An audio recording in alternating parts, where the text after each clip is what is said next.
I think we've learned to slightly emotionally detach ourselves from those, and that's not to say it's not a professional or anything like that, but you have to. If you get too emotionally involved in those jobs where you're going to get that much feedback, then you're going to be very, very upset and very, very sad. So you kind of have to go, this is that kind of job. They're the bosses. They're going to tell me what to do. I'm going to do it. I'm going to do it in good time and professionally and deliver the job and get paid. And that's why we've always had personal projects as well, isn't it? Yeah. No one else is allowed to tell us what to do. Yeah. Always have a personal project on it. Yeah. So with Brothers McLeod, I'm Greg. I predominantly do illustration and the animation. And I'm Miles, and I'm a writer and a voice actor. This place is incredible. It's a little bit of a rabbit warren, but it looks really interesting. There seems to be really cool people hanging about.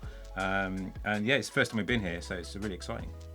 Yeah, no, it's well, actually, our sister came to Nottingham Trent University, but I don't think it was quite as fancy as this when she came here 20 years ago. So yeah, no, it's great to be here. I think it's really important that students get the chance to meet people who are actually in the industry and see that actually it is an option for a career and to actually earn some money from. And without that, you're never going to see that. You're never going to come into contact with it. It's something that I didn't really come into contact with and had to kind of learn the hard way. So the fact it's there and they've got access to it's fantastic. Yeah, industry weeks are vital really because otherwise it just seems so unachievable. And actually, I still go to new industry things now because you always, especially if you think, I want to get into the comedy industry instead of the kids industry, and so I think it's good to kind of get used to, especially a lot of people who work in our industry are quite introverted. It's quite hard to put yourself in those positions where you are meeting other people, and actually it's good to start now, getting used to that discomfort. I think for students, in terms of the work, I think try and make things that are true to you and that you're passionate about. And then in terms of getting that out into the world, it's just don't be too pushy, but have a good website, have a good social media presence, go to conferences, go to things, put yourself about, don't be weird, be friendly, but not too pushy. I think those things are really important, but just, make stuff you really want to make and be passionate about it. And I think that will come across to people who may be hiring or want you to work with. I know when I was starting out, one of the things I really craved was feedback to know whether what I was doing was any good. And I think, so in terms of advice, I'd say, you just always try and seek feedback. But I think one of the hardest things, and we still talk about this, is whether to take all of the feedback and change everything, or sometimes you come across people that don't want to have any feedback and just want to leave everything as it is. The happy place is somewhere in the middle, and I think usually you can tell if someone gives you some feedback, you're either feeling, actually I think that would make it better, or I really don't want to change that. And I think that's the core of my idea. And I think the longer things go on, the more you learn to hear those voices. But I think you must take some feedback, is the horrible truth, to improve. We made a film called 365. It did really, really well at the festivals. That was really special because it was a very genuinely personal film.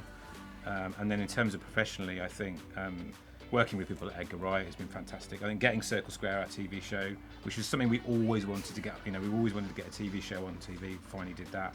And the books we're doing at the moment. I think those things, and because they're all very personal projects, and they've been successful out and there in the world, they're really great. Yeah, for me, I think a career highlight is certainly the books, which we've done more recently, because that was always why I wanted to get into writing in the first place. But it's more challenging to make money out of books than it is out of TV career, for example. So, and because they came from, originally they were written for Greg's son. So as well, because they're kind of a personal thing that then became something that's actually now published and out in the world. That's a real pleasure. I've got a very simple setup for my animation. I've got a £40 Wacom tablet, none of this fancy pants stuff, and I've got my laptop and my little working setup, and that's all I need. So yeah, and I have got an ink pen that I've used for 20 years. If I lost it, I'd be absolutely mortified. That's what I use to design most of the stuff. So that little setup is quite simple, but yeah, I can't do without that. What brand of pen is it? It's a Wacom. The ink pen is a Rotring. It's a Rotring art pen with an extra fine nib on it. There you go.